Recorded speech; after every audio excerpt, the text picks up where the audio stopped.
Ketiga, ada assignment atau tugas yang memiliki beberapa bentuk. Video ini akan cukup panjang, karena terbagi ke dua tahapan. Jadi silahkan untuk memahami secara perlahan ya. Untuk assignment, kita bisa terlebih dahulu mengupload file untuk materi yang nantinya menjadi bahan pengajaran. Untuk file yang pernah diupload, kita masih bisa melakukan editing ataupun mengubah. Jika ingin mengupload file baru, klik Upload File di bagian kanan. Untuk assignment, proses pembuatannya tidak bisa jadi satu. Jadi, kita perlu mengulangi langkah pembuatan tugas jika ingin membuat lebih dari satu tipe ya. Kemudian, upload file yang sudah disiapkan. Pastikan ukuran file tidak melebihi dari 50 MB untuk tipe file yang didukung oleh eJourney sesuai dengan yang tertulis ya. Kemudian lanjut isi deskripsi dan tag. Untuk ID organisasi, tidak wajib diisi, kemudian klik upload. Setelah selesai, kembali ke bagian content type dan pilih assignment. Kita isi dulu detailnya ya, isi judul, deskripsi, dan juga detail pengerjaan yang akan dilakukan oleh murid. Lalu scroll ke bawah dan ada info source file selection. Kemudian akan terlihat file yang sebelumnya sudah kita upload di awal. Pada bagian reference materials, ini adalah hasil jawaban dari materi yang sudah diberikan. Educator bisa mengupload beberapa contoh jawaban sekaligus. Nantinya, contoh jawaban yang diupload akan membantu AI untuk memberikan hasil koreksi yang lebih akurat ketika murid mengerjakan. Kemudian, saatnya kita menentukan bentuk assessment apa yang ingin kita berikan kepada murid.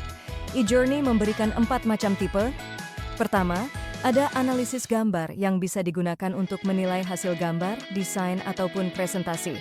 Image analysis juga bisa digunakan untuk menilai LKS yang dikerjakan.